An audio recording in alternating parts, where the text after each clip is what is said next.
Fala pessoal, tudo bem?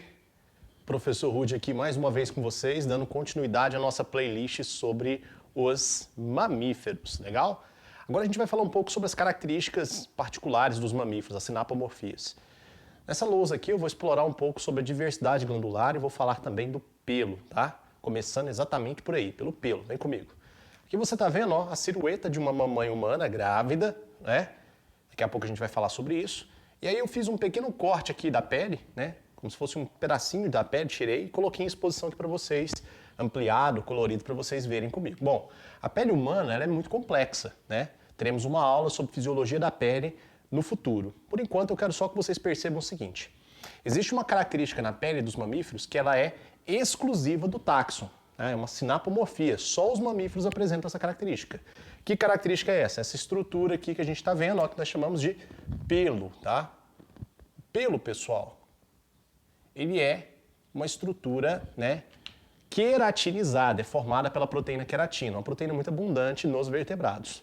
O pelo, ele está ligado a várias funções. Dentre essas funções, a gente pode destacar a manutenção da temperatura corporal, ou manutenção da homeotermia, proteção, tá? O pelo pode ser usado para proteção contra algum trauma ambiental, algum combate corpo a corpo.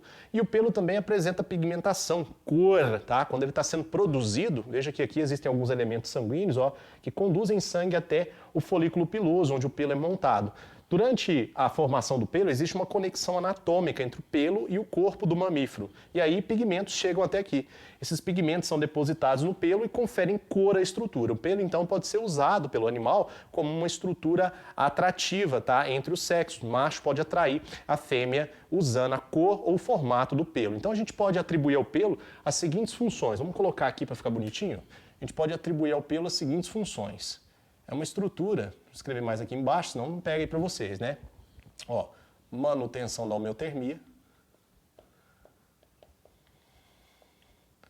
Vou colocar manutenção da temperatura, tá?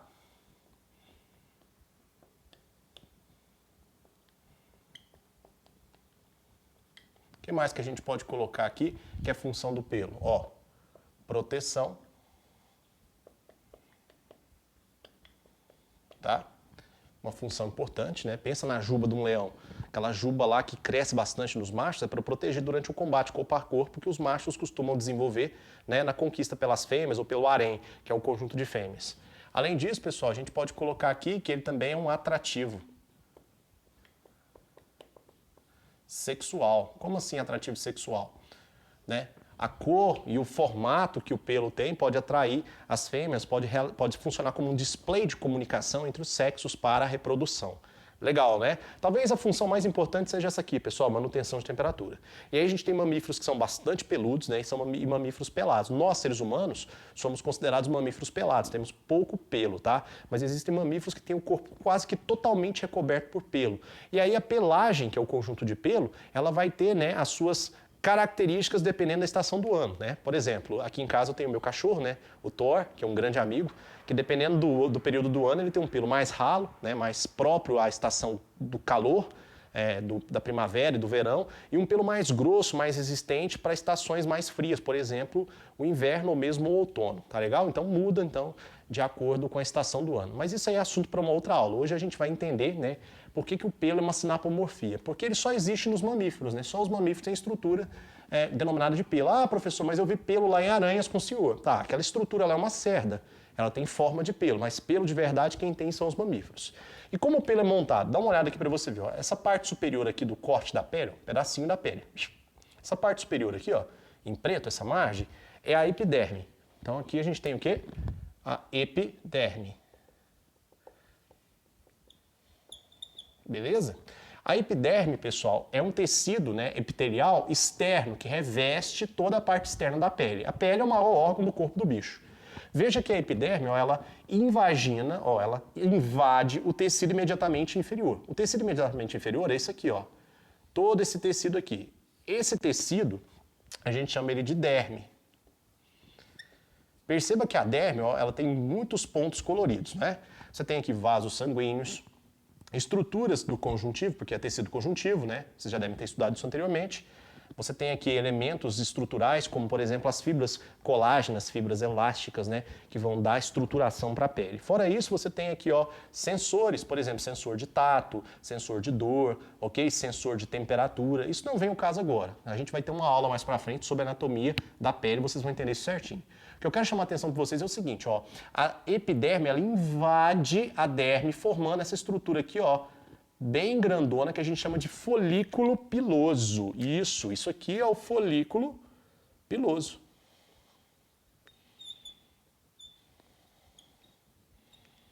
Aqui no folículo piloso que vai ser montado o pelo, né? Então essa estrutura toda aqui, que você está vendo que é o pelo, é montado aqui no folículo piloso. Aqui no folículo piloso você tem, ó, conexão anatômica. Veja que tem um elemento aqui do sistema circulatório levando até o folículo piloso, né, todos os componentes químicos para a montagem do pelo, principalmente a queratina. Você tem aqui, ó, um sensor de movimentação. Se você mexer no pelo, a gente consegue sentir, porque o pelo ele tem um sensor de deformação e outras estruturas aqui mais, né, minuciosas, que não vale a pena a gente perder tempo agora. O interessante é que você entenda que o pelo é montado aqui no folículo piloso. Olha só que interessante. Associado ao folículo piloso, está vendo aqui de laranjado? Essa estrutura alaranjada que você está vendo é uma glândula. Essa glândula a gente chama ela de, ó, GL é glândula, tá? Glândula sebácea. Pessoal, a glândula sebácea, ela libera uma secreção lipídica que a gente chama de sebo, né? É uma gordura que vai impermeabilizar o pelo e a pele do animal, evitando, né, desgaste e perda de água. Então, a glândula sebácea está ligada à impermeabilização.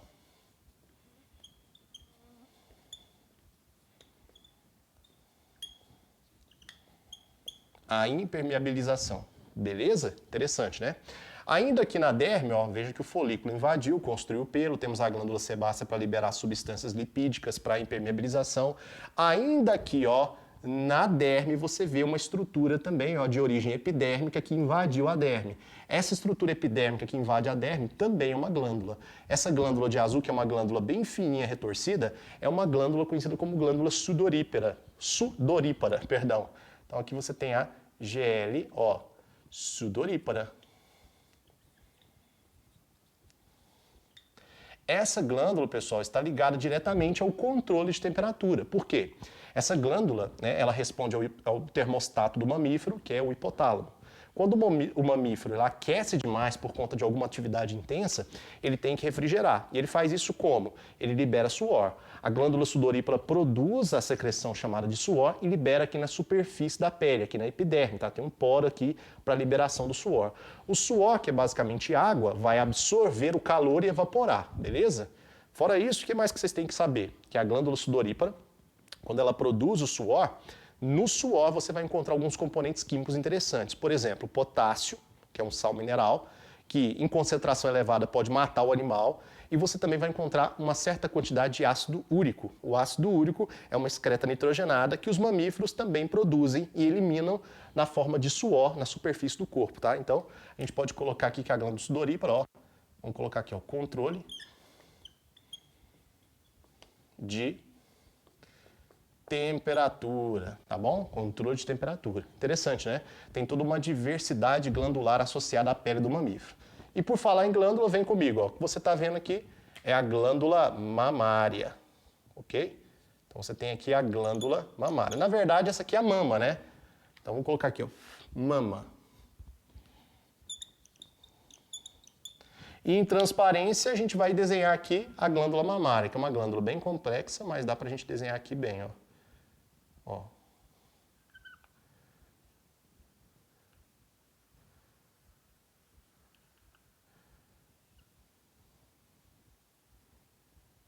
A glândula mamária. Vou colocar aqui, ó. Mama. E agora sim, a glândula mamária. A glândula mamária, pessoal, ela não está presente. Eu vou até fazer uma marca aqui. Ela não está presente em todos os mamíferos. A gente viu lá que os ornitorrincos não têm glândula mamária. Mas ela é uma glândula que define o grupo animal, né? Falou mamífero, você vai lembrar de glândula mamária. Não tem como fugir disso. A glândula mamária, ela produz uma secreção nutritiva que vai alimentar o filhote nos estágios iniciais de vida, que é o leite, né? Essa solução ela contém elementos nutritivos para fazer o animal se desenvolver e também apresenta elementos de defesa. Haja vista que alguns mamíferos nascem sem o sistema imunológico ainda estar funcionando, é o nosso caso. Então, através do leite, a mãe transfere para o corpo, né, do filhote proteção. Então, a gente pode considerar que a glândula mamária ela tem a função de desenvolver no corpo do filhote a imunização passiva natural. A gente vê isso nas aulas de fisiologia. E o bacana é o seguinte, essa glândula ela responde a alguns hormônios no corpo da fêmea. Quais são os hormônios? Ó, bom, primeiro é esse aqui, ó, a prolactina.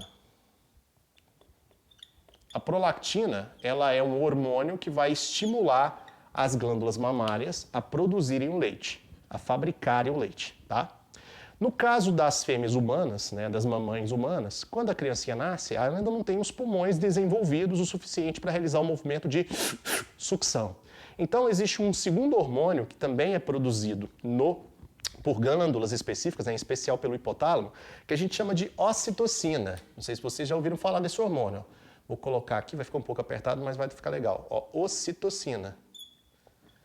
A ocitocina, ela trabalha na glândula mamária também. Esse hormônio causa um efeito na glândula mamária. A prolactina faz a glândula mamária produzir o leite. Já a ocitocina faz a glândula mamária ejetar o leite na boquinha da criança, porque a criança ainda não tem os pulmões desenvolvidos o suficiente para poder sugar o leite, beleza? Fora isso, as glândulas se desenvolvem, ou melhor, a mama se desenvolve bastante, né?